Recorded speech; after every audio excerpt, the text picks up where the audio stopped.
In 1922, an archaeologist walking a low mound beside the Indus River in what is now Pakistan came across something that should not have been there. A drain. Not a crude ditch, but a covered brick channel running beneath a street, connecting to smaller drains from individual houses, engineered with a consistency that would not look out of place in a much later city. He kept digging. He found more drains. Then streets laid out in a grid, straight enough to suggest a plan rather than centuries of organic growth. Then houses built from bricks of a single standard size, used across the entire site. The mound itself had given no obvious warning of what lay beneath it. Local herders grazed animals across its slopes. A weathered Buddhist stupa, itself many centuries old, sat atop the highest point, and for years the assumption among the handful of researchers who had glanced at the site was that anything of interest here belonged to that later, better documented period of South Asian history. Nothing about the surface suggested that a much older, much larger, and far stranger city was waiting only a few meters below the topsoil, undisturbed since long before anyone on the subcontinent had learned to write in any script later ages would recognize. There is more here for you, if you would like it. If you find a place like this one, quiet, patient, built for the long dark of a winter night, consider subscribing, so the channel can keep finding you when you need it most. And for those who would like a little more, channel members receive early access to every documentary before it appears here, and a quiet way to support the slow work these stories take to make. Tonight, though, we go back to the river. What that archaeologist, recalled as Banerjee, had stumbled onto was one of the largest cities of the ancient world, a settlement that would eventually reveal a civilization stretching across more territory than ancient Egypt and Mesopotamia combined, home at its height to perhaps 5 million people scattered across more than 1,000 identified sites. Yet the city itself offered almost nothing that archaeologists expected to find at a site this large and this old. No palace. No temple that could be identified with confidence. No statue or inscription naming a king, a dynasty, or a single ruler of any kind. And covering thousands of small carved seals recovered from the site, a script made of tight, precise symbols that no one has ever been able to read. The local name for the site translates roughly as Mound of the Dead, a name given long before anyone knew what lay beneath the earth, and one that would later take on a very different resonance once excavators began finding skeletons scattered across the final layers of the city's occupation, bodies that some of the earliest researchers read as evidence of a violent end. What actually happened to the people who built this place, why their writing has resisted every attempt to translate it, and why a city this sophisticated left behind no evidence of the kind of power structure every other Bronze Age civilization depended on, remain questions that a century of careful excavation has only partially answered. Tonight we walk those streets in the order archaeologists uncovered them, and by the end, you will understand why the silence at the center of this city has proven harder to break than the silence of its script. The soil at Mohenjo Daro had been hiding its secret for a long time before Banerjee's discovery, and the discovery itself very nearly did not happen the way it did. Local Buddhist tradition already knew a stupa sat atop the highest mound at the site, a religious structure dating to a much later period, and for years archaeologists working in the region assumed that whatever lay beneath it was simply an extension of that later, better understood era.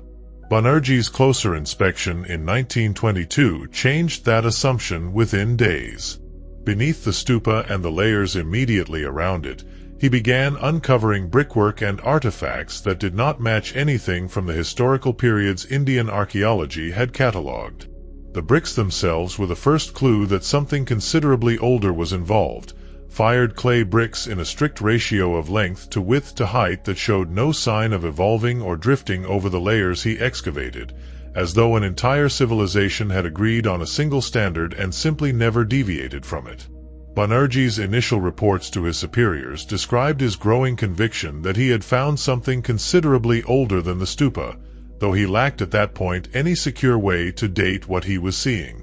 The pottery style did not match anything documented from historical period India.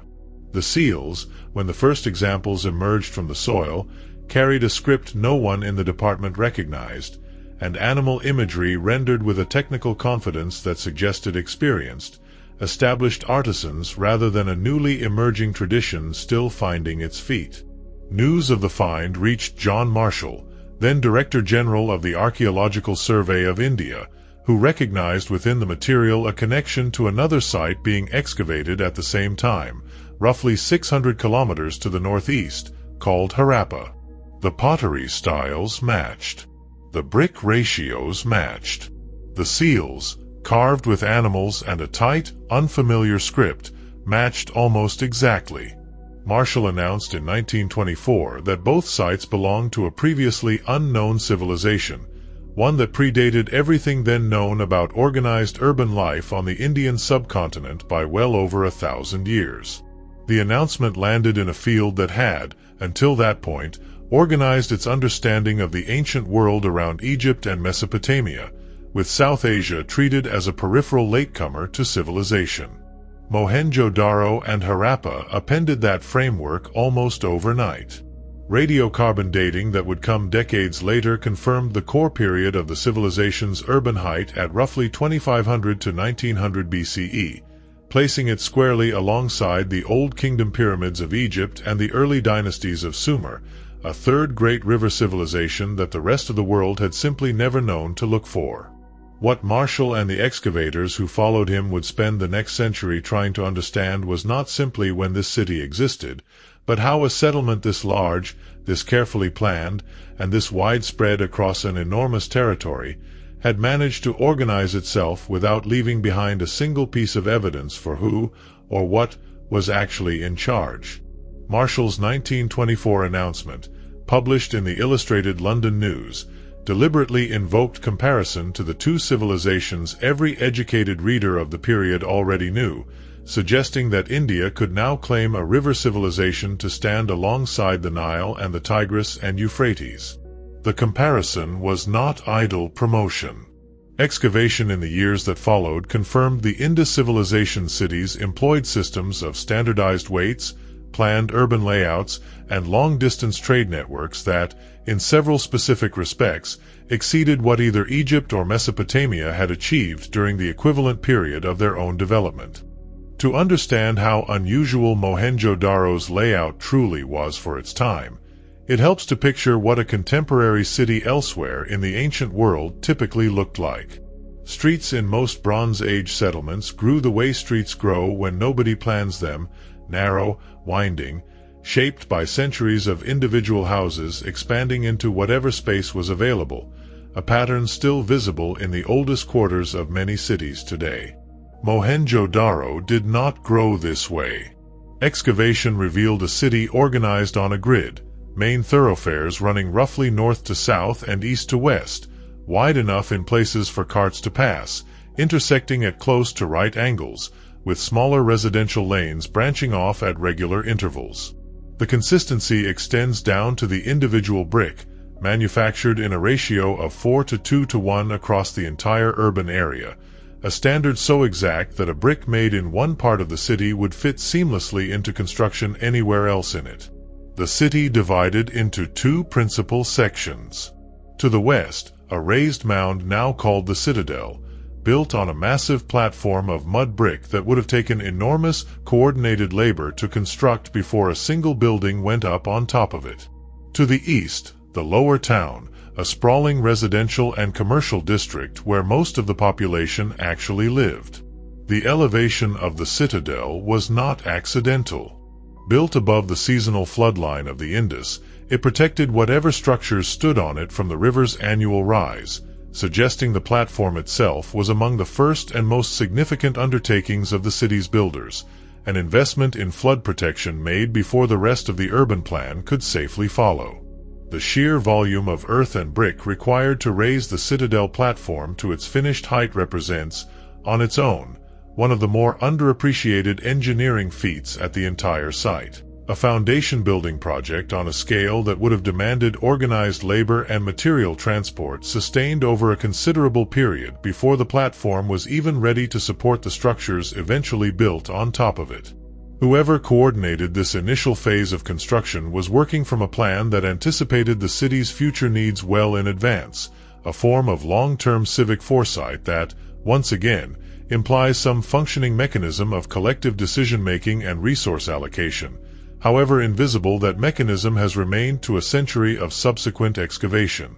Individual houses, uncovered by the hundred across the lower town, followed their own internal logic that nonetheless respected the city-wide standard. Most were built around a central courtyard, walls facing the street kept largely blank and windowless for privacy, entrances often positioned to avoid a direct line of sight into the courtyard from outside. Many houses had their own wells, their own bathing platforms, and their own private toilets connected to the covered drainage system running beneath the street outside. It was, by any reasonable comparison to contemporary Bronze Age cities anywhere else on Earth, an extraordinary standard of urban planning, and it raises an immediate, uncomfortable question for anyone trying to identify who was in charge. Somebody had to decide on that brick ratio. Somebody had to enforce the street grid. Somebody had to coordinate the platform construction, the well placement, the drainage network.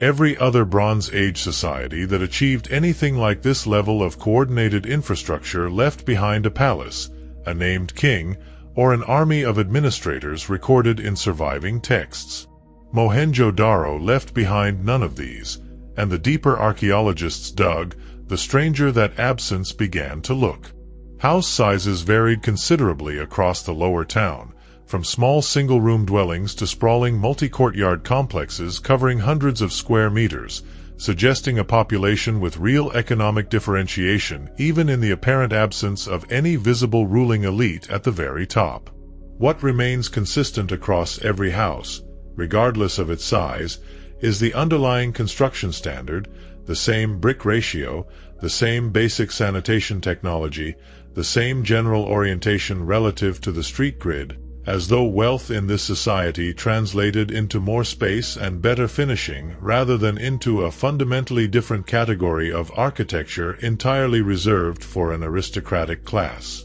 No house excavated anywhere at Mohenjo-Daro approaches the scale or evident status display of a Mesopotamian palace or an Egyptian elite tomb, a pattern that holds steady enough across the entire excavated area that it has become one of the central pieces of evidence cited by researchers who argue the civilization may have organized its wealth and status in ways genuinely different from its contemporaries elsewhere in the Bronze Age world.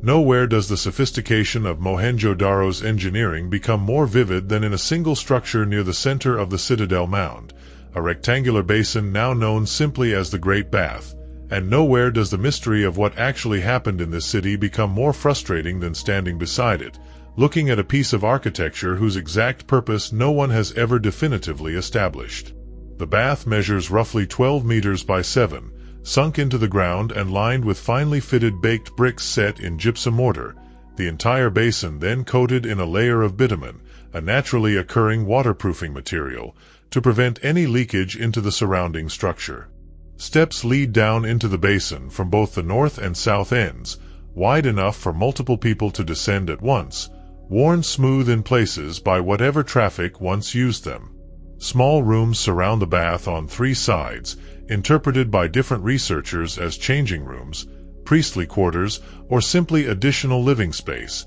depending on which theory of the bath's function they favor. What the Great Bath was actually for remains one of the most debated single questions in all of Indus Valley archaeology. The most widely cited interpretation treats it as a space for ritual purification, a public facility for a form of communal bathing tied to religious practice, drawing a loose comparison to later bathing tanks associated with Hindu temple complexes many centuries afterward, though the direct continuity between the two remains speculative rather than proven. Other researchers have proposed more mundane explanations, a simple public swimming or washing facility, a water reservoir serving a practical civic function unrelated to any religious meaning at all. The position of the bath within the citadel complex offers a further clue that researchers have puzzled over without reaching consensus. It sits close to the building interpreted as the Great Granary and near a cluster of smaller structures sometimes read as residential quarters for a specialized group,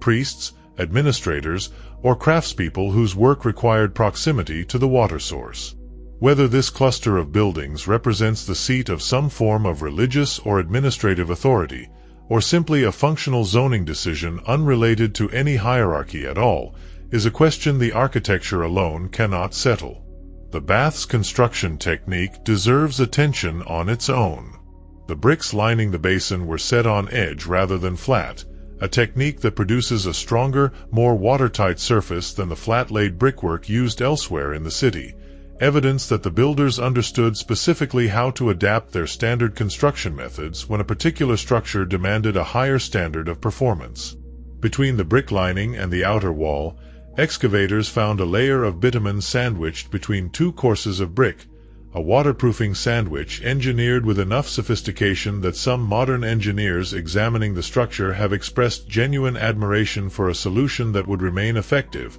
by the physical evidence of the bath's remarkably good preservation, for well over 1,000 years of continuous or intermittent use. What makes the debate so difficult to resolve is the same problem that haunts nearly every question about this civilization. There is no accompanying text. No inscription identifies the bath's purpose. No carved scene depicts anyone using it in a way that clarifies whether the ritual or the practical interpretation is closer to correct. The engineering itself offers a few tantalizing clues. The bitumen waterproofing represents a level of technical sophistication that clearly mattered enough to the builders to justify serious investment, and a separate well positioned nearby appears to have supplied the water, with a drainage outlet built into the basin's floor allowing it to be emptied and presumably refilled on some kind of schedule. Someone cared enough about keeping this specific pool of water clean and controlled to engineer an entire system around it. What they believed happened inside it, the city has kept to itself for 4,000 years. The drainage system that first caught Banerjee's attention in 1922 extends far beyond a single impressive channel, and taken as a whole, it represents one of the most advanced sanitation networks anywhere in the ancient world, matched by almost nothing else on the planet until the Roman Empire, more than 2,000 years later. Nearly every house excavated at Mohenjo Daro connected to the network in some form. Wastewater from private bathing platforms and toilets flowed through channels built into the house walls, out into small drains running along the residential lanes, which fed into larger, covered brick drains running beneath the main streets. Manholes and inspection points, covered with fitted stone slabs, were positioned at intervals to allow the system to be cleaned and maintained, a detail that implies not just the construction of the network but an ongoing civic institution responsible for keeping it functional over the roughly 7 centuries the city remained occupied. The private toilets themselves deserve particular attention, since indoor plumbing of any kind was extraordinarily rare anywhere in the Bronze Age world. Many Mohenjo-Daro houses contained a toilet built from brick, positioned against an exterior wall, connected directly to the street drain outside through a chute built into the wall itself. Some houses show evidence of what researchers have interpreted as a form of vertical chute system serving upper floors, suggesting multi-story construction was common enough that builders needed to solve the specific plumbing challenge of moving waste down through a building rather than simply out to one side of it. Comparisons to later, more famous civilizations tend to startle people encountering this evidence for the first time. Ancient Rome, celebrated for its aqueducts and its cloaca maxima, would not achieve anything resembling this level of widespread, standardized, household-level sanitation for well over 1,000 years after Mohenjo-Daro's decline. Medieval European cities, for that matter, would in many cases fail to match it for another 3,000 years beyond that, with open sewage in city streets remaining common practice well into the modern era in parts of Europe. The consistency of the system across the city is itself remarkable. Excavators have documented essentially the same drainage principle repeated block after block, house after house, with only minor local variation, suggesting either strict civic enforcement of a building code or, perhaps more likely, a widely shared and deeply internalized cultural standard that individual builders simply followed as a matter of course rather than under any visible compulsion. Bricklayers working on opposite ends of the city, quite possibly without ever meeting one another, produced connecting infrastructure precise enough to function as a single integrated system, a level of coordination that becomes only more striking the longer one considers how it might have been achieved without the kind of centralized bureaucracy every other ancient civilization used to manage comparable projects. What this level of infrastructure implies about the society that built it is, once again, difficult to reconcile with the total absence of any visible ruling authority. Coordinated sanitation on this scale requires more than clever engineering.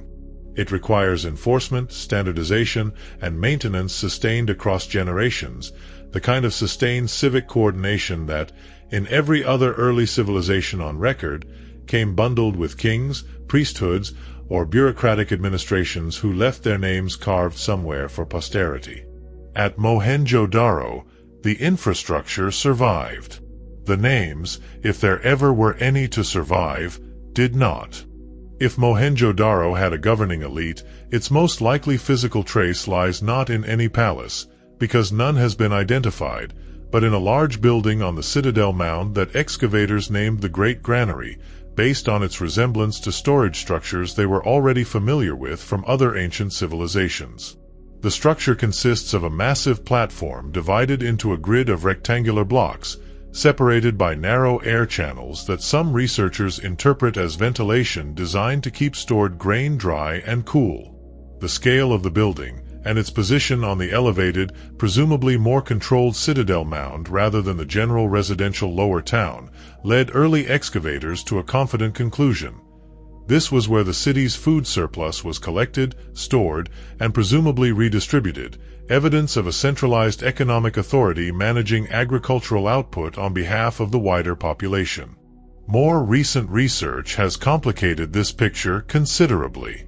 No actual grain residue, husks, or plant material consistent with large-scale cereal storage has been conclusively identified within the structure during modern excavation, a finding that has led some archaeologists to question whether the building functioned as a granary at all, proposing instead that it may have served as a warehouse for other goods entirely, or even as a foundation platform for buildings that no longer survive above it. This uncertainty captures something essential about the broader challenge of interpreting Mohenjo-Daro.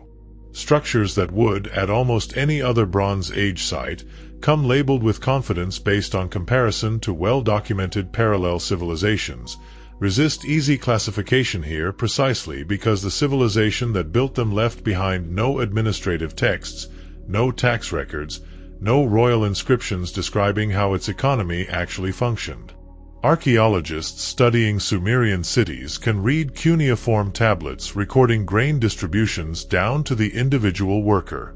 Archaeologists studying Mohenjo-Daro have only the architecture itself, and architecture, without an accompanying voice to explain it, can support more than one interpretation at once. The debate over the Great Granary illustrates a pattern that recurs across nearly every major structure at the site. Excavators trained in the archaeology of Egypt and Mesopotamia arrived at Mohenjo-Daro already carrying a mental catalogue of what large public buildings were supposed to be for, granaries, palaces, temples, and naturally reached for those familiar categories when confronted with unfamiliar architecture. Later generations of researchers, working with more skepticism toward imported assumptions and more willingness to let the Indus civilization's own internal logic guide interpretation, have increasingly questioned whether these familiar labels actually fit, or whether Mohenjo-Daro's builders were solving genuinely different problems in genuinely different ways that do not map neatly onto categories developed for studying other ancient societies entirely.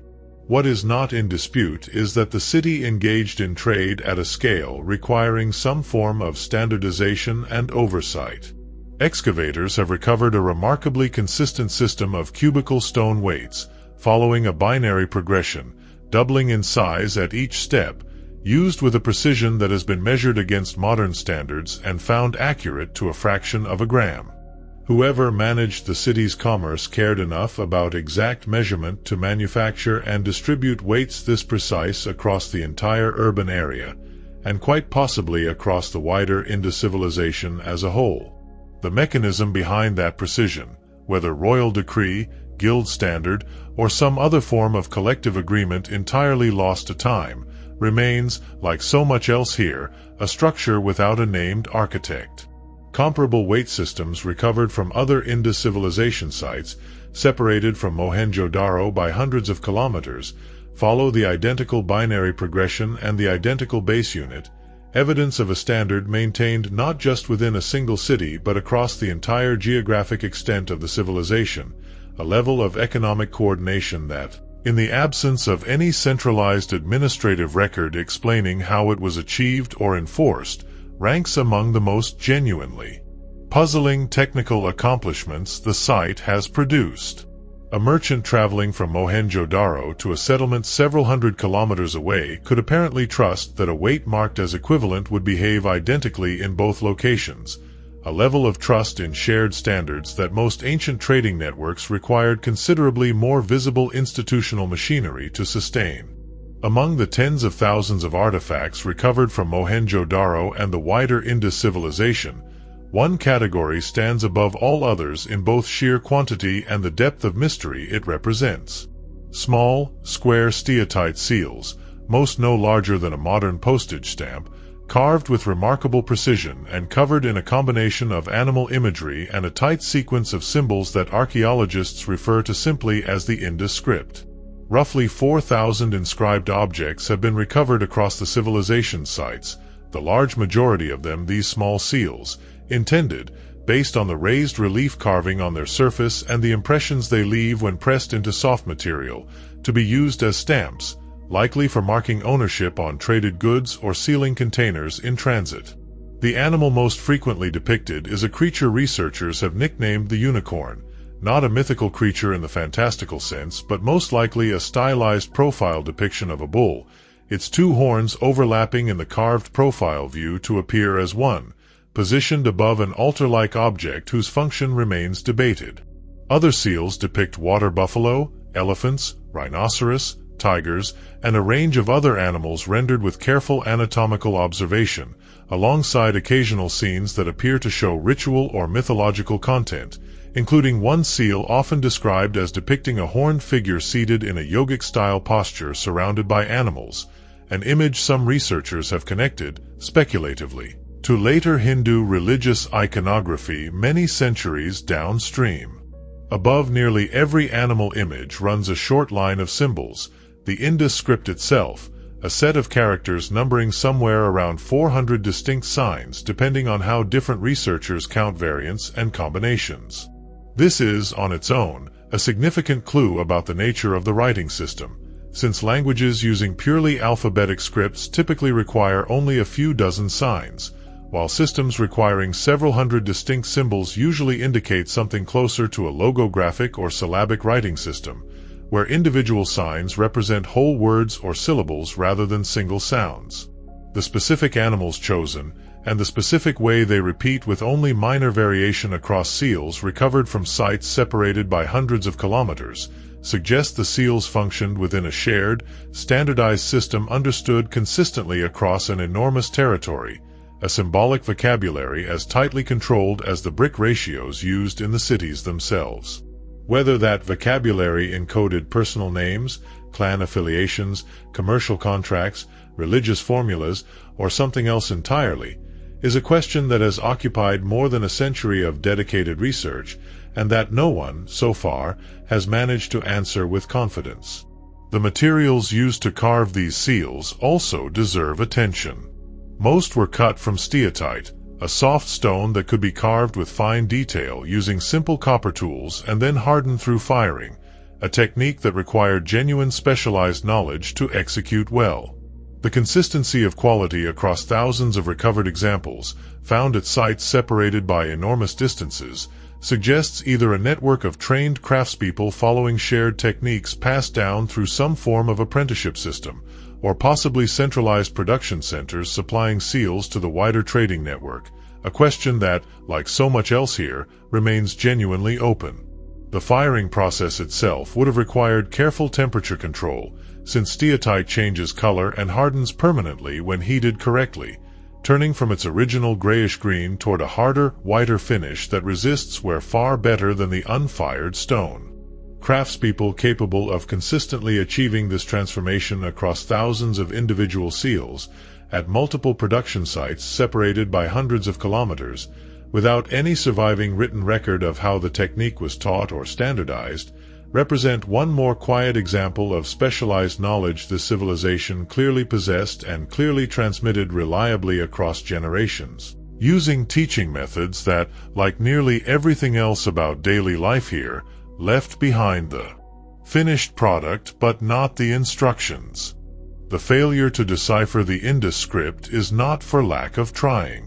More than 100 distinct decipherment attempts have been published since the script first came to scholarly attention in the 1920s, proposing connections to nearly every language family a researcher could plausibly argue for, Dravidian languages still spoken across southern India today, early forms of Sanskrit and the broader Indo-Aryan family, Sumerian, even, in some of the more speculative proposals, languages entirely unrelated to anything documented elsewhere in the ancient world. The core obstacle every one of these attempts runs into is not a lack of effort or ingenuity. It is a lack of raw material. The average inscription recovered from Mohenjo Daro and related sites runs to somewhere between 4 and 5 symbols in length. The longest inscription ever found anywhere in the entire corpus of Indus artifacts contains only 17 signs. For comparison, decipherment of both Egyptian hieroglyphics and Linear B, the two most celebrated decoding triumphs in the history of archaeology, depended critically on long, extended texts, in the case of hieroglyphics a bilingual inscription on the Rosetta Stone running to hundreds of words in 2 known languages side by side. In the case of Linear B, thousands of individual tablets providing enough repeated vocabulary and grammatical pattern for a skilled linguist to reconstruct an underlying structure. No Rosetta Stone equivalent has ever surfaced for the Indus script. No bilingual inscription pairing it with a known writing system from Mesopotamia or elsewhere has been found, despite clear archaeological evidence, discussed further ahead, that the two civilizations traded with each other directly. Without that critical anchor point, and without inscriptions long enough to reveal grammatical patterns through sheer statistical repetition, researchers are left working with a corpus that is, in the most literal sense, too short to crack using any of the methods that successfully cracked comparable ancient scripts elsewhere. Some researchers have proposed that longer Indus texts may once have existed on perishable materials, palm leaf, cloth, or wood, that simply did not survive 4,000 years of burial the way carved stone seals did, a hypothesis that, if true, would mean the entire surviving corpus represents only a narrow, unrepresentative slice of a considerably richer written tradition now lost entirely to decay.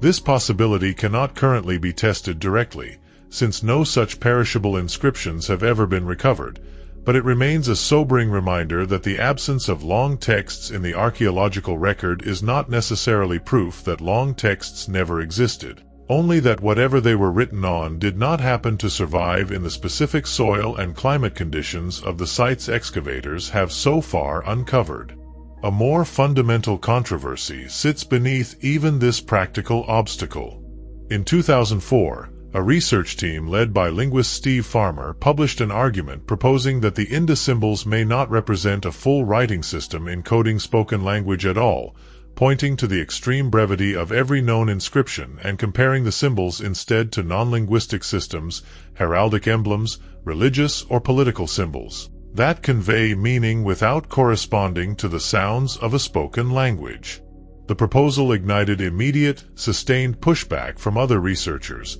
particularly those working with statistical and computational analysis of the sign sequences, who point to patterns in how symbols combine and repeat that they argue are far more consistent with genuine language structure than with a simple set of non-linguistic emblems. Among the most prominent responses came from a team including Rajesh Rao, whose 2009 study applied statistical entropy analysis, a method borrowed from information theory, to compare the ordering patterns of Indus symbols against known writing systems and against clearly non-linguistic sign systems from other cultures. Their results suggested the Indus script's internal structure fell closer to genuine writing systems than to purely symbolic sign sets, reigniting the debate rather than resolving it, since critics of the method have questioned whether entropy analysis alone can reliably distinguish language from a sufficiently sophisticated non-linguistic symbolic system in the first place. The debate remains unresolved, dividing serious researchers along genuine,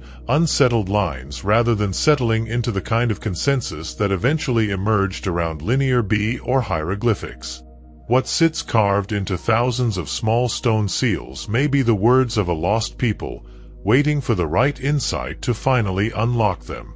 Or it may be something else entirely, a symbolic system this civilization used to mark identity and ownership without ever needing to write down a single spoken sentence. Whatever the Indus script actually recorded, the civilization that produced it was unmistakably plugged into a trade network stretching well beyond its own river valley, and the clearest evidence for that network comes not from Mohenjo-Daro itself, but from cuneiform tablets recovered hundreds of kilometers away in the cities of Mesopotamia.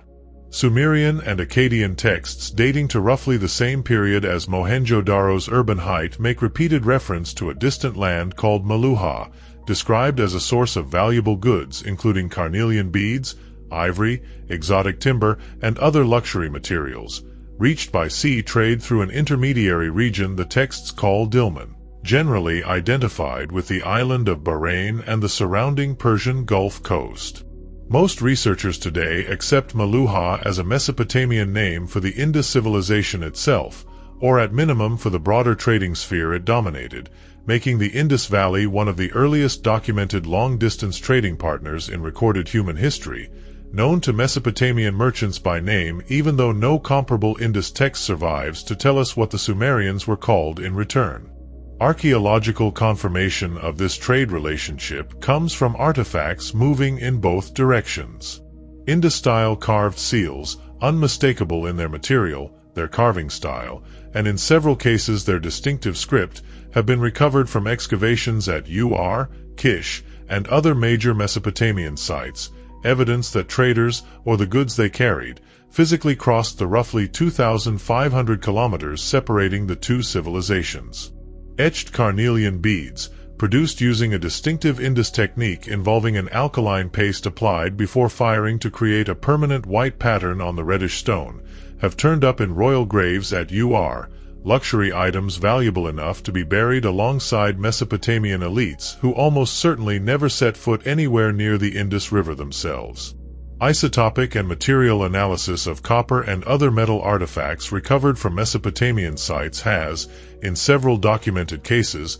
matched or sources traceable to the broader Indus civilization's territory, providing physical confirmation, independent of the seals and beads, that raw materials as well as finished luxury goods moved along this ancient trade corridor. Some researchers have proposed that this trade extended even further, into the broader Persian Gulf network connecting Mesopotamia to Oman and beyond, with Meluha functioning as one significant node within an even larger commercial world stretching from the eastern Mediterranean to the western edge of the Indian subcontinent. An interconnected Bronze Age economy considerably more extensive than the somewhat isolated national histories taught in most modern classrooms tend to suggest. What this trade network suggests about Mohenjo-Daro's place in the wider Bronze Age world is significant. This was not an isolated civilization developing in a vacuum, unaware of its contemporaries. It was one node, and evidently an important one,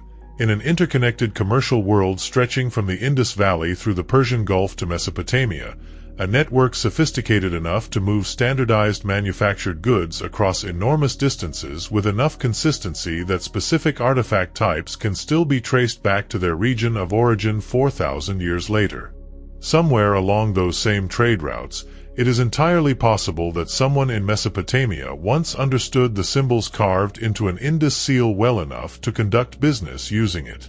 If any record of that understanding ever existed, it has not survived to reach us. Cuneiform texts describing Meluhha go further than simply naming a trading partner, occasionally referencing specific individuals identified as coming from that distant land, including at least one recorded case of a Meliahan interpreter working in a Mesopotamian city, evidence that the relationship between the two civilizations involved more than goods passing hand to hand through intermediaries. People themselves appear to have traveled the route, carrying with them enough fluency in both worlds to work as go-betweens, though nothing in the surviving Mesopotamian record tells us what that interpreter might have called Mohenjo Daro itself, or whether the city they came from was this specific one at all, rather than any of the other major urban centers scattered across the wider Indus civilization's territory.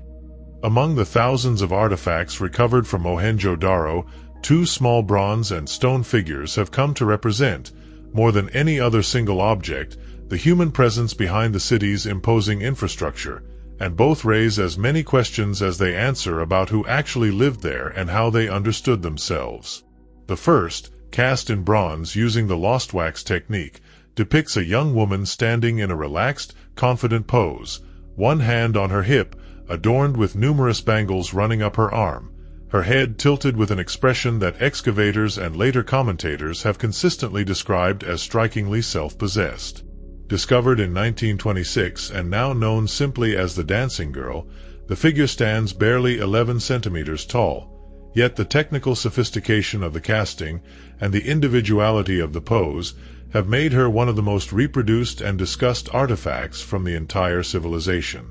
John Marshall himself, upon first seeing her, reportedly struggled to believe she belonged to a civilization this ancient. So naturalistic did the pose appear compared to the more formal, rigid figural art typical of contemporary Egypt and Mesopotamia. The second figure could not present a more different tone. Carved from soapstone, a seated male figure roughly 17 centimeters tall, draped in a robe patterned with trefoil designs, his eyes half closed in an expression most researchers read as meditative or contemplative, a fillet or headband wrapped around his hair. Excavators nicknamed him the Priest King, a label that has stuck in popular usage for a century despite the fact that nothing about the object actually confirms either half of that title. No inscription identifies him.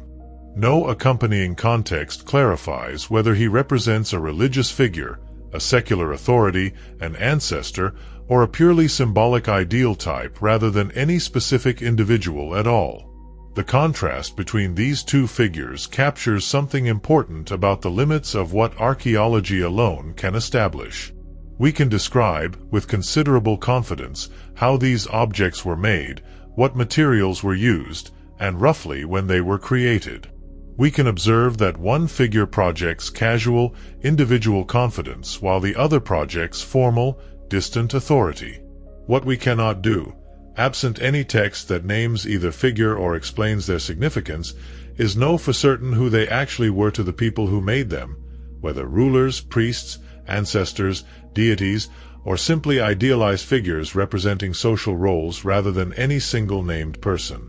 The Priest King's title exists because early excavators needed some way to refer to him, not because Mohenjo Daro left behind any evidence that priests or kings, in the sense those words usually carry, existed there at all. Beyond these two celebrated figures, excavators have recovered a much larger body of smaller terracotta figurines, many representing women adorned with elaborate jewelry and headdresses, others depicting animals rendered with the same close observational skill visible on the carved seals, and a smaller number representing men in various poses and states of dress. Some researchers have proposed that the female figurines, given their frequency and the care taken in rendering their ornamentation, may represent household deities or fertility figures connected to domestic religious practice, a form of everyday belief that operated alongside, or entirely separate from, whatever larger civic or religious institutions the Great Bath and its surrounding structures might represent. As with nearly everything else about this civilization's spiritual life, the interpretation remains suggestive rather than confirmed. By around 1900 BCE, after roughly 7 centuries of continuous occupation, Mohenjo Daro's urban life began to unravel, and the specific cause of that unraveling has generated one of the longest-running debates in South Asian archaeology, a debate whose earliest chapters were shaped as much by 19th and 20th century political assumptions as by the archaeological evidence itself. The earliest widely circulated theory, developed in the mid-20th century, proposed a violent end. Mortimer Wheeler, a prominent archaeologist who led excavations at the site in the 1940s, pointed to skeletal remains found scattered in the upper layers of the city, in streets and abandoned structures rather than in formal burials, as evidence of a massacre. Wheeler connected this apparent violence to a broader historical framework popular at the time, the theory that Indo-Aryan-speaking peoples had migrated into the Indian subcontinent from Central Asia and violently displaced or conquered the existing Indus civilization, a theory partly drawn from later Vedic texts describing conflicts with fortified settlements and dark-skinned peoples called dasas, interpreted by some earlier scholars as folk memory of exactly this kind of conquest. This invasion theory dominated popular understanding of the civilization's end for decades. It has not survived close modern scrutiny.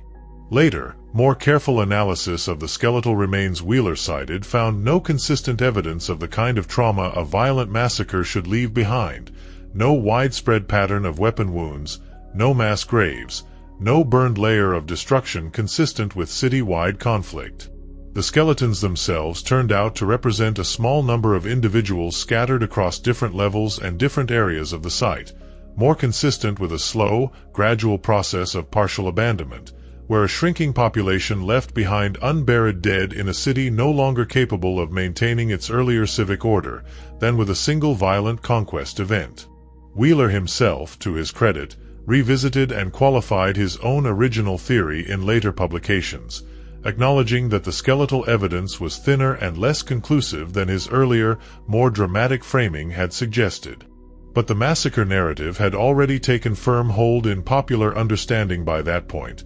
reinforced by the broader mid-20th century fascination with dramatic invasion narratives as an explanation for civilizational collapse generally, a pattern of interpretation that later generations of archaeologists, working with more rigorous forensic standards and considerably more skepticism toward tidy, singular explanations, have spent decades carefully dismantling. The broader Indo-Aryan migration theory has also been substantially revised by genetic and linguistic research conducted since Wheeler's era, which supports population movement into the subcontinent from Central Asia occurring gradually over an extended period, considerably later and more diffuse than the sudden military conquest Wheeler originally envisioned, and largely disconnected in timing from the actual decline of Mohenjo-Daro itself, which appears to have already been well underway, before any significant new population arrived in the region at all. What killed this city was almost certainly not an invading army.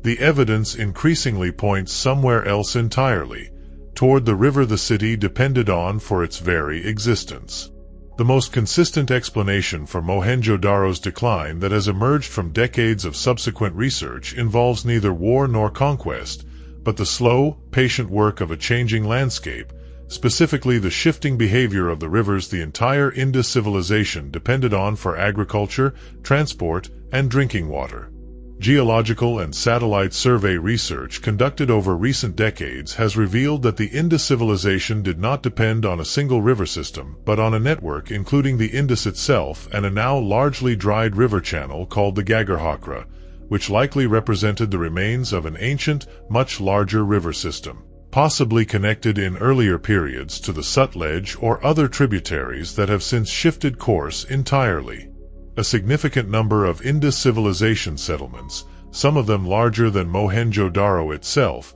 clustered along this now vanished waterway, suggesting it was a major artery of the civilization's economy during its height. Tectonic activity in the region, along with long-term climatic shifts affecting monsoon patterns across South Asia, appears to have gradually altered the courses of these rivers over the centuries corresponding to the civilization's decline, in some cases diverting water away from areas that had depended on it for generations, in other cases causing rivers to shift toward areas unprepared for sudden flooding. For a civilization whose entire urban and agricultural system had been built around a specific, predictable relationship with river behavior, a system precise enough to standardize brick ratios and stone weights down to fractions of a gram, even a gradual, incremental change in where the water actually flowed would have represented a slow-motion catastrophe, undermining the agricultural surplus the cities depended on without ever producing a single dramatic event that archaeology could point to as a clear turning point. Satellite imagery analysis conducted in recent decades has allowed researchers to trace the ancient course of the Gagger-Hocra system with far greater precision than earlier ground-based survey methods permitted, revealing dry paleo channels running for hundreds of kilometers across territory that today receives too little rainfall to support the kind of agriculture the Indus civilization cities depended on. The scale of settlement documented along this now-vanished river, more sites, by some counts, than along the Indus itself, suggests that whatever process caused this water source to fail represented one of the single most consequential environmental events in the entire history of the civilization, a slow-motion disaster playing out over generations rather than years. Precisely the kind of change that leaves behind no dramatic archaeological signature, even as it fundamentally reshapes where and how an entire population is able to live. Climate research examining the broader period has also identified evidence of a weakening monsoon system across a wide swath of Asia during the centuries surrounding the Indus civilization's decline, a shift affecting multiple contemporary civilizations across the region and suggesting Mohenjo-Daro's difficulties may have been part of a larger pattern of climatic stress rather than an isolated local misfortune. Rather than a single dramatic ending, the picture that has slowly emerged resembles something closer to a decades-long unraveling. Cities gradually losing the reliable water supply their entire way of life had been engineered around, populations dispersing towards smaller, more sustainable settlements as the great urban centers became progressively harder to maintain, until Mohenjo-Daro's carefully engineered streets stood mostly empty, its drainage system serving fewer and fewer households, its great bath eventually going dry for the last time. Sediment core samples drilled from lake beds across the wider region have allowed climate scientists to reconstruct rainfall patterns with a level of chronological precision earlier generations of researchers could only estimate roughly, and the resulting data consistently shows a multi-century trend toward drier conditions overlapping closely with the archaeological evidence of urban decline and population dispersal. This convergence of independent evidence streams, geological, climatological, and archaeological, each developed by researchers working in entirely different disciplines and often unaware of each other's findings until relatively recently, has done more than any single study to shift scholarly consensus firmly away from the older invasion narrative and toward an environmental explanation grounded in physical, measurable change rather than speculative historical reconstruction. What makes the decline of the Indus civilization particularly striking, when set against other Bronze Age collapses recorded elsewhere, is the near-total absence of the kind of destruction typically associated with civilizational endings. There is no burned final layer at Mohenjo-Daro consistent with a city put to the torch. No mass grave. No sudden interruption in the archaeological record marking a single catastrophic year. Instead, the layers above the city's urban peak show something more like gradual simplification. Building quality in the final phases of occupation appears to decline compared to the standardized brick construction of the city's height, with some structures showing evidence of reused or salvaged material rather than freshly manufactured brick. The strict city-wide standardization that defined Mohenjo-Daro at its peak, the exact brick ratios, the precise stone weights, the carefully maintained drainage network, appears to loosen in these final centuries, suggesting the civic institutions responsible for enforcing those standards were themselves weakening alongside the population and the water supply that had sustained them. This slow unraveling pattern extends across the wider Indus civilization as a whole, not just Mohenjo-Daro. Archaeological surveys have documented population shifting eastward during this period, away from the Indus and the drying Gagger-Hocra system, toward smaller settlements in regions with more reliable water sources, a gradual redistribution rather than a sudden mass exodus. Some scholars describe this process using the term urbanization rather than collapse, emphasizing that the underlying population and culture did not simply vanish but rather reorganized itself into smaller, less centrally planned communities better suited to changed environmental conditions. Communities that in some cases retained recognizable elements of Indus material culture for generations afterward, even as the great cities themselves emptied out. Pottery styles, craft techniques, and even some elements of the symbolic vocabulary visible on Indus seals appear, in modified and simplified form, at smaller settlements dating to the centuries immediately following Mohenjo-Daro's decline,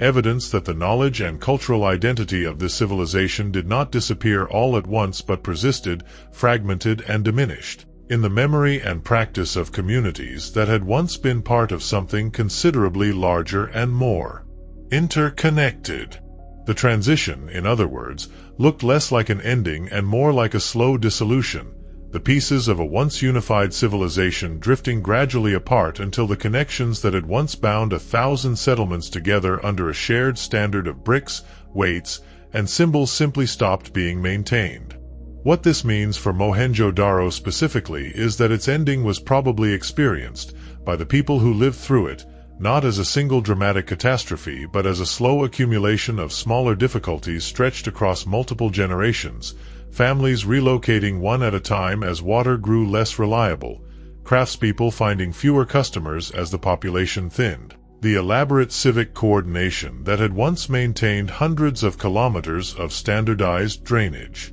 infrastructure gradually becoming impossible to sustain as fewer people remained to maintain it. By the time the last residents finally left, the city they were leaving likely bore only a diminished resemblance to the meticulously planned metropolis Banerjee would eventually uncover beneath the dust, 3,500 years later.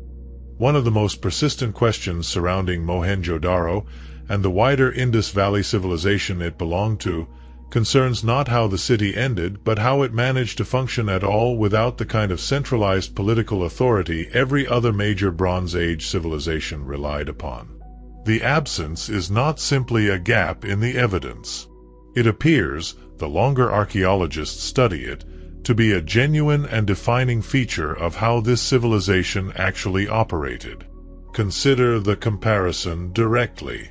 Ancient Egypt built its monumental architecture and organized its labor through the absolute authority of a pharaoh, a figure whose name, image, and deified status appear on virtually every significant structure the civilization produced. Mesopotamian city-states operated through temple economies and palace administrations, their activities documented in extensive archives of cuneiform tablets recording everything from grain rations to royal military campaigns. Both civilizations left behind unmistakable physical and textual evidence of hierarchical, centralized power, kings with names, dynasties with succession records, monuments explicitly built to honor named individual rulers. Mohenjo-Daro, across more than a century of excavation, has produced none of this.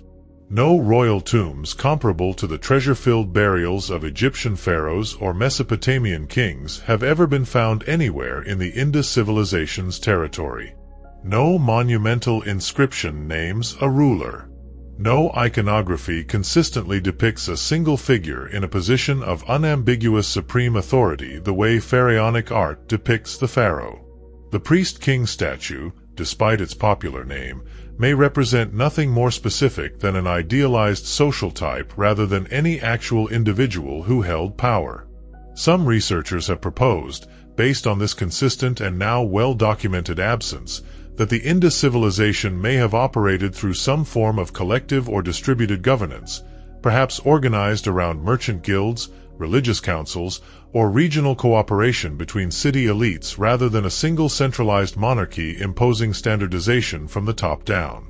Under this reading, the remarkable uniformity in brick sizes, weights, and urban planning across the entire civilization's territory would represent not royal decree but a widely shared cultural and commercial standard, maintained through economic necessity and social consensus rather than political command. remarkably similar in its logic to the way modern international shipping containers or electrical plugs achieve worldwide standardization today without any single global government mandating it. Other proposals have focused on the possibility of a more distributed political landscape entirely, with individual cities like Mohenjo-Daro, Harappa, and Dhalavira functioning as largely autonomous centers connected by shared cultural and commercial norms rather than unified under any single overarching authority, comparable in some respects to the looser city-state networks documented in other parts of the ancient world before centralized empires eventually absorbed them.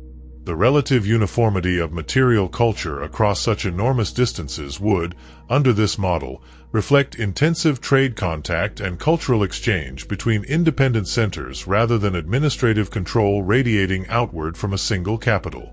Other researchers remain more cautious, noting that the absence of evidence for a king is not, on its own, definitive proof that none existed, since a ruling structure could plausibly have operated in ways that simply left less durable physical evidence than the monument-building traditions of Egypt and Mesopotamia.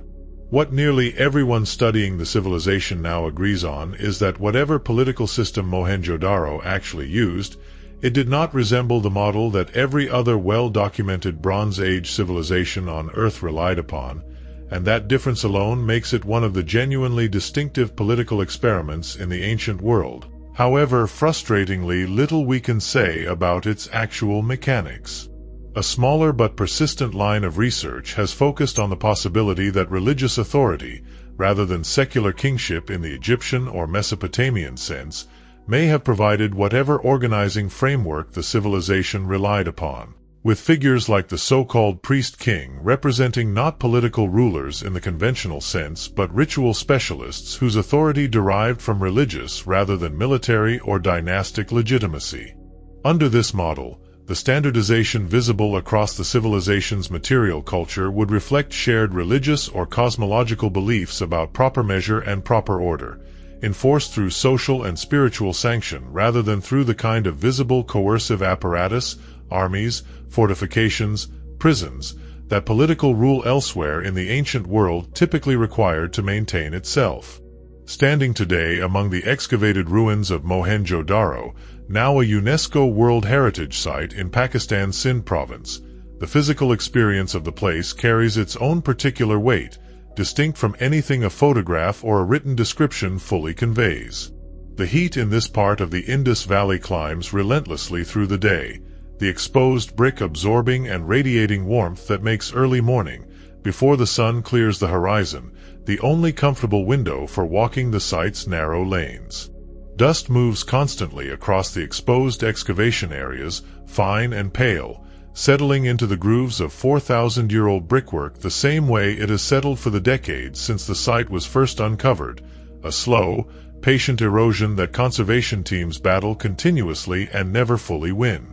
Walking the lower town today, a visitor moves through streets that retain, even in ruin, the disciplined grid logic that first caught Banerjee's attention. Doorways open onto what were once private courtyards, now filled with rubble and sky. The covered drains that impressed early excavators are visible in cross-section where centuries of erosion and excavation have exposed their brick channels, silent now, carrying nothing but wind-blown sand where they once carried the daily wastewater of a working city. Climbing the citadel mound toward the Great Bath, the scale of the mud brick platform beneath everything becomes apparent underfoot, an artificial hill built specifically to keep the city's most significant structures above the river's reach, a decision that succeeded well enough to preserve the platform itself for 4,000 years, even as the river's shifting behavior eventually helped empty the city built upon it. The site's museum, positioned near the entrance to the ruins, houses a modest but carefully curated collection of artifacts recovered during a century of excavation,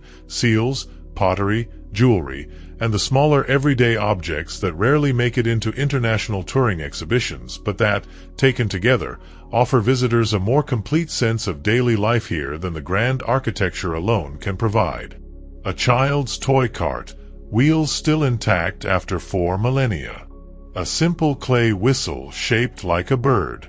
Small, unremarkable objects that nonetheless carry their own quiet testimony that this was, before it was a mystery for archaeologists to argue over, simply a place where people lived, raised children, and went about the small ordinary business of daily existence. Conservation at the site faces genuine, ongoing challenges.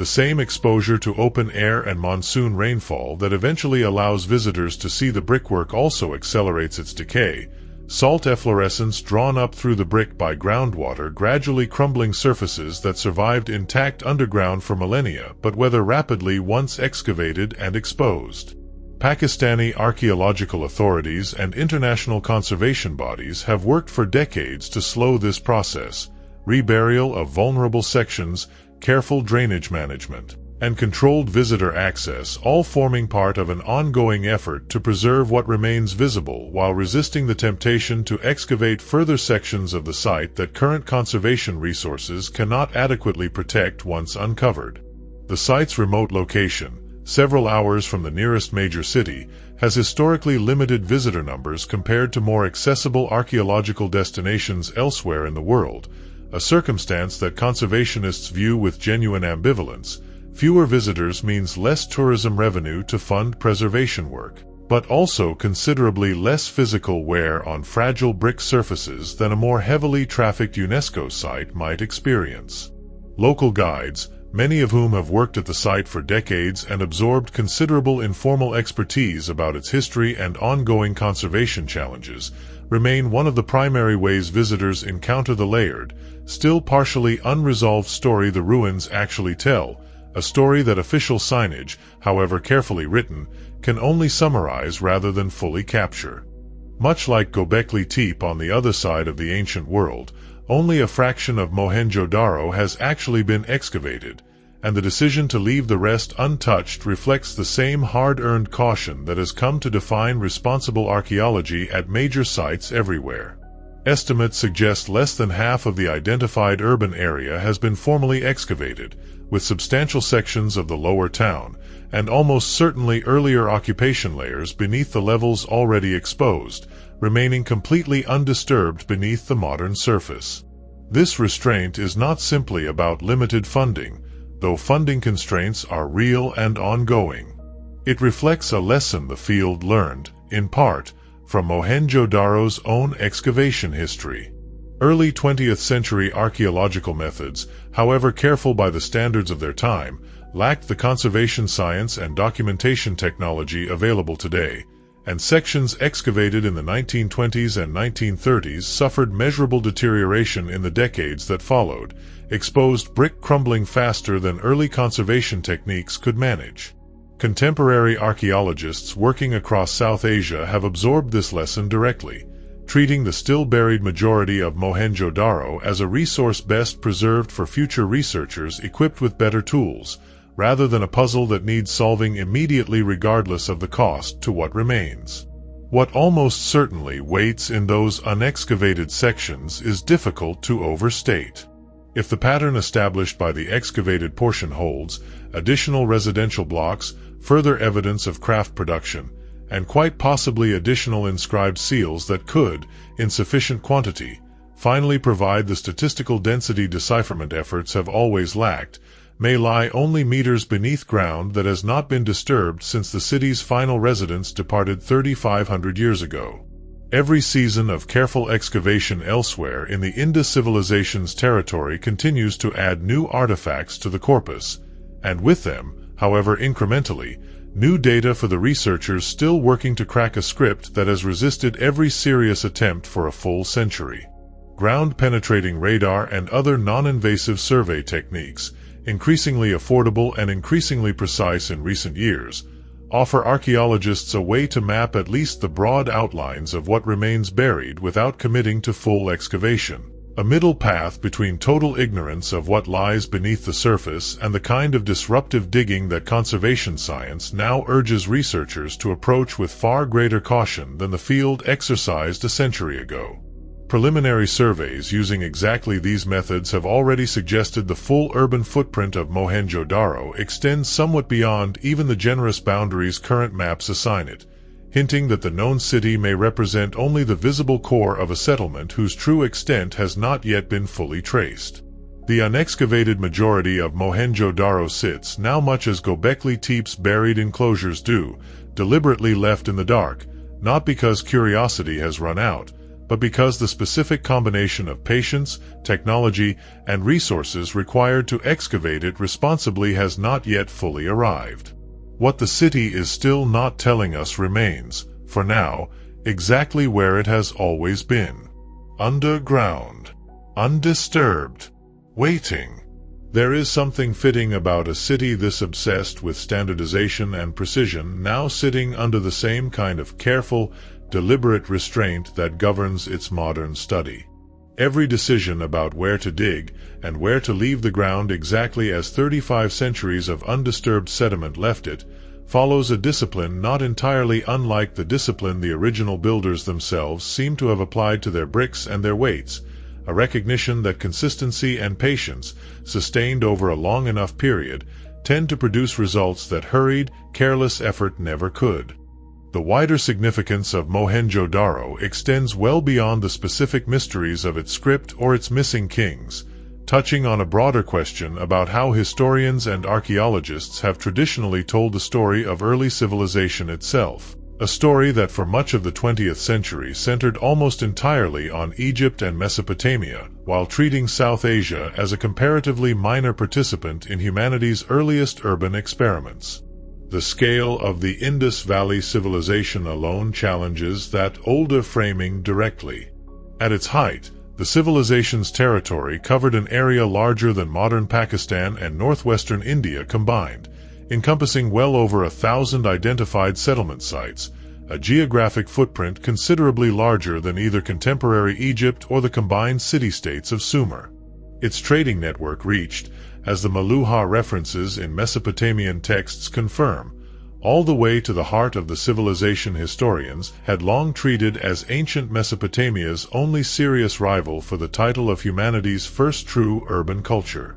What makes the Indus civilization's absence from popular historical memory, relative to Egypt's pyramids or Mesopotamia's ziggurats, particularly striking is precisely the achievement that makes it so difficult to narrate in the first place. Egypt and Mesopotamia left behind kings with names, dynasties with dates, myths and legal codes and personal letters that give modern audiences individual human voices to attach to ancient events. Mohenjo-Daro left behind extraordinary infrastructure and an undeciphered script, evidence of a sophisticated, coordinated, widespread civilization that nonetheless refuses to hand over the kind of narrative material, the named heroes, the recorded speeches, the dynastic drama, that popular history has traditionally required to hold public attention.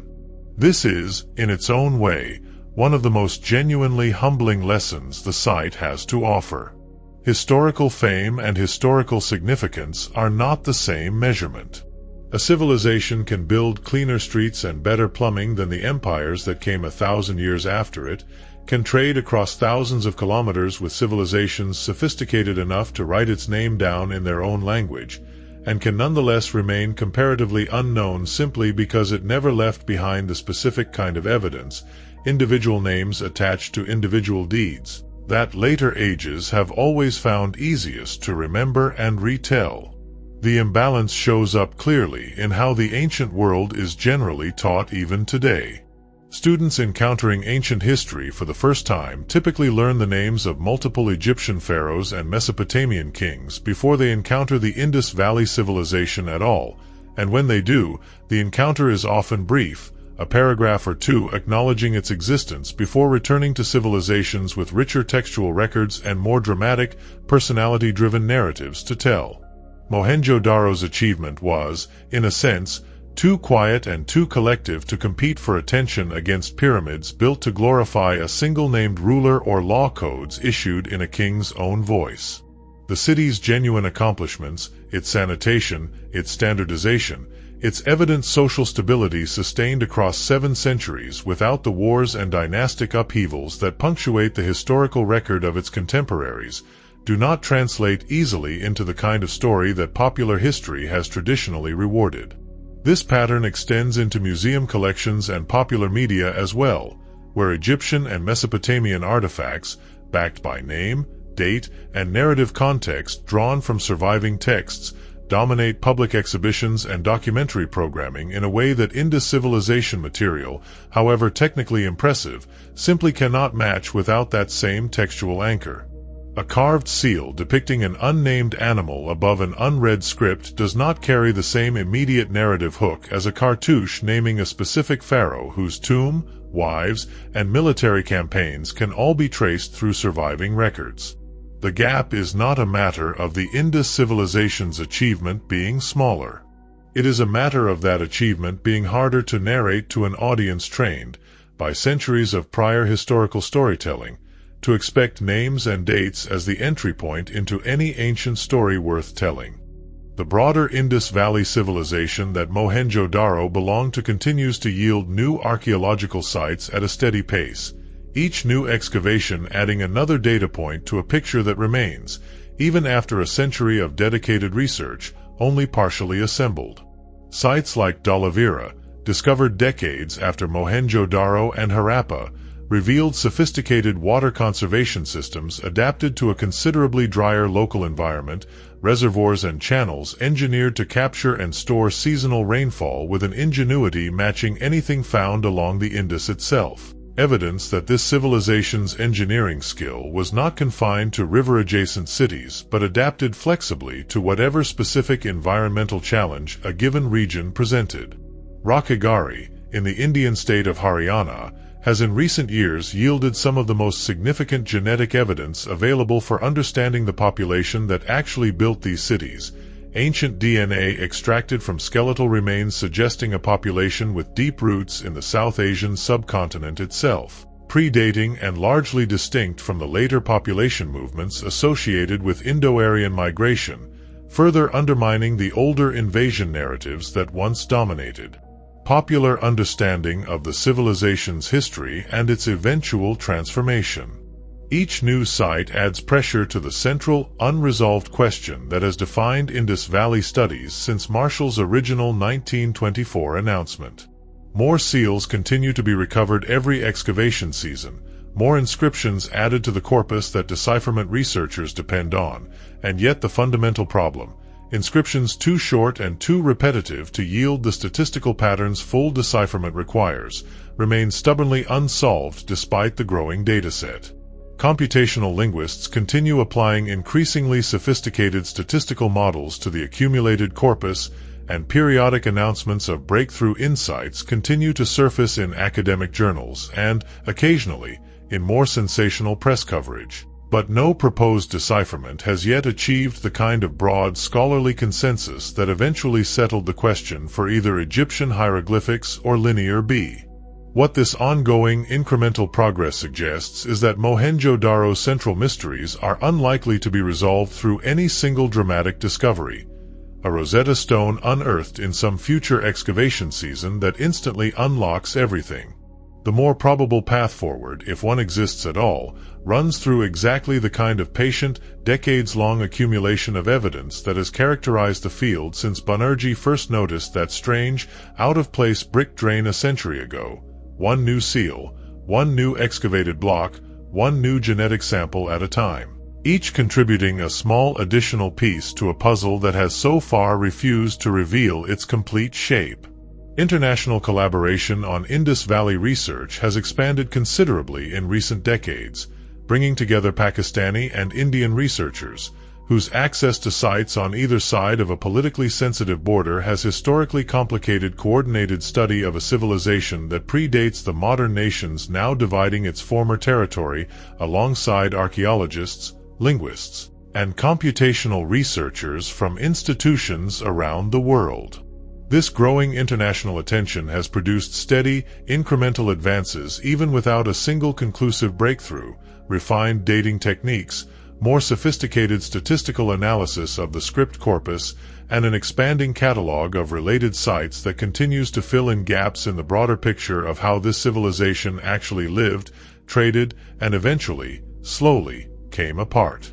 Tonight, The brick streets of Mohenjo-Daro sit exactly where their builders laid them 4,500 years ago, still arranged in the disciplined grid that first told Banerjee he had found something the historical record had never mentioned. The covered drains still run beneath those streets, empty now of the wastewater they once carried, filled instead with drifting sand and the patient accumulation of another century's dust. The Great Bath still holds the outline of its careful bitumen waterproofing, dry now for 35 centuries, its exact purpose still unresolved despite everything the surrounding excavation has managed to reveal. The seals recovered from beneath this soil still carry their tight, precise lines of script, unread by anyone alive, possibly unread by anyone who has lived in the 4,000 years since the last person capable of reading them died without passing the knowledge forward. The unicorn still stands above its altar on seal after seal,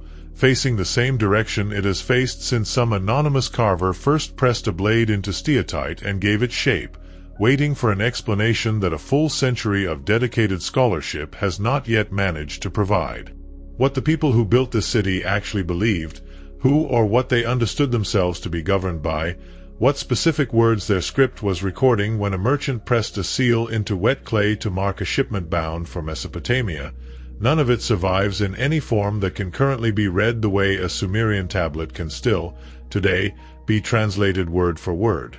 What survives instead is the infrastructure itself and the specific, deliberate choices built into brick and stone, choices that took real coordination, real standardization, and real collective will to carry out, sustained across roughly 7 centuries by people who apparently never felt the need to carve their rulers' names anywhere posterity might find them. They built something extraordinary without leaving behind the kind of evidence every other early civilization considered essential. They organized labor precise enough to standardize a brick ratio across an area larger than many modern countries, coordinated sanitation infrastructure that would not be matched again for thousands of years, and traded across 2,500 kilometers of desert and sea with a civilization sophisticated enough to write their name down, even though that civilization's texts are the only place their name survives at all. Then, as the rivers that had made all of it possible slowly shifted course beneath them, they left, not in a single dramatic exodus but in a long, patient unraveling, until the streets stood empty and the desert began, slowly, to cover what remained. It took one archaeologist noticing a single misplaced drain, and a century of careful work since, to learn how much this quiet river city had actually accomplished. What it is still not telling us, even now, is what its own people called themselves, what their kings were named, if they had kings at all, and what those 400 tight little symbols, repeated across 4,000 small stone seals, were actually trying to say. Consider what the city's silence actually asks of anyone trying to understand it honestly. Every other great Bronze Age civilization speaks to us, however imperfectly, in its own words, a pharaoh's boast carved into a temple wall, a Sumerian king's complaint about a difficult harvest recorded on a clay tablet, a legal code issued in a ruler's own name and preserved for later generations to study and judge. Mohenjo-Daro offers no such voice. It offers instead an argument made entirely in brick and stone and standardized weight, a civilization that seems to have organized itself around consistency and cooperation on a scale that required no single loud voice to enforce it, or that enforced it so effectively through means archaeology cannot yet fully reconstruct that no individual needed to carve his own name anywhere for the arrangement to hold. That absence of a voice has, over the past century, become almost a kind of voice in itself, a pattern researchers have learned to read even without being able to read the script. The consistency of the brick ratio speaks to shared standards maintained across enormous distances without visible coercion. The private toilets connected to covered street drains speak to a society that valued the ordinary comfort and dignity of households that left behind no evidence of extraordinary wealth or extraordinary poverty at the extremes. The absence of any weapon cache, any fortification wall built for serious defense, any widespread evidence of organized warfare across the civilization's 7 centuries of documented urban life speaks to a society that, whatever governed it, appears to have avoided the kind of chronic large-scale conflict that shaped the historical record of nearly every other Bronze Age civilization on record. None of this amounts to definitive proof of any specific political or social arrangement. It amounts instead to a pattern repeated consistently enough across a century of careful excavation that researchers have increasingly come to trust even without being able to fully explain it. Something about how this civilization organized itself worked well enough, for long enough, to build the cleanest streets and the most standardized cities anywhere in the Bronze Age world, without ever needing the kind of visible, named, individual authority that every other comparable civilization apparently required to achieve anything remotely similar. Some researchers have gone further still, suggesting that the very absence archaeologists have spent a century treating as a puzzle to be solved may itself be the most important thing Mohenjo-Daro has to teach the modern world about how human societies can function. Every history of civilization most people learn treats hierarchical, centralized, individually named authority as an inevitable feature of complex urban life, the natural and perhaps only workable solution to the problem of coordinating thousands of people toward shared infrastructure and shared standards. Mohenjo-Daro, whatever its actual internal politics turn out to have been, stands as at least a genuine counterexample, evidence that a large, sophisticated, long-lived urban civilization managed to achieve extraordinary coordination without leaving behind the kind of monument-building, name-carving, dynasty-recording power structure that every other well-documented Bronze Age society considered essential to its own functioning. Whether that counterexample eventually resolves into a more familiar story once enough additional evidence surfaces, a king whose name simply has not yet been found, a dynasty whose records lie waiting in some still unexcavated corner of the site, or whether it holds as a genuinely distinctive model of collective urban organization unlike anything else the ancient world produced, remains one of the open questions that continues to draw researchers back to this quiet river city a full century after Banerjee's shovel first struck that unexpected brick. The city's silence has, in the end, produced its own peculiar form of respect. Archaeologists who have spent entire careers on this site speak of Mohenjo-Daro with a specific kind of patience rarely applied to civilizations that left behind loud, well-documented dynastic drama, an acceptance that some questions here may simply remain open for as long as anyone continues asking them, not from lack of effort but because the evidence itself was never designed to answer to strangers 4,000 years removed. Consider, for a moment, what the city's builders actually accomplished measured purely on its own terms, setting aside every comparison to kings and pharaohs and dynasties elsewhere. They built a metropolis capable of housing tens of thousands of people with a standard of household sanitation that most of the world would not see again for millennia. They manufactured measuring instruments precise enough that a modern laboratory scale can barely improve on their accuracy. They coordinated brick production across hundreds of kilometers with a consistency that suggests either remarkably effective central planning or, perhaps more remarkably still, a shared cultural discipline so deeply internalized that no central planning was strictly necessary at all.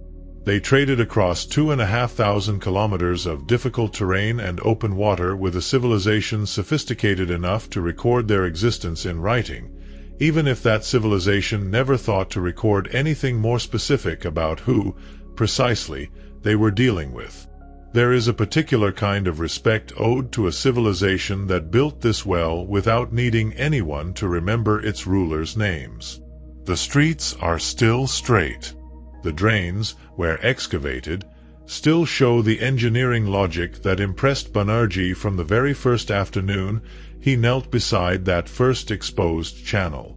The seals still carry their unread message, and somewhere in the unexcavated majority of this city, and the hundreds of other sites scattered across the wider civilization's territory, more of that message almost certainly waits, patient in exactly the way the city itself has always been. Perhaps that patience is the most fitting legacy a place like this could leave behind. A civilization that organized itself around consistency rather than conquest, that measured its wealth in fractions of a gram rather than in a single ruler's hoarded gold, that built its monuments to water and cleanliness rather than to any named individual's memory, has waited 4,000 years for the world to notice it was here at all. It can wait a while longer for the rest of its story to surface. The river that made all of it possible still runs nearby, its course shifted considerably from where it flowed during the city's active centuries, but still carrying the same seasonal rhythm of flood and recession that first drew people to settle this stretch of the valley many centuries before Mohenjo-Daro's builders raised their first standardized brick. Whatever the city's own people called that river, in whatever language their untranslated script was recording, the water itself has outlasted every wall, every drain, and every carefully carved seal, indifferent to the 4,000 years of silence that separate the people who once bathed in it from anyone standing on its banks tonight, still asking the same patient questions the mud has not yet finished answering. If this documentary has kept you company through the night, consider subscribing so you never miss the next quiet journey. And if you are ready for another story from the ancient world, there is one waiting for you on the screen now.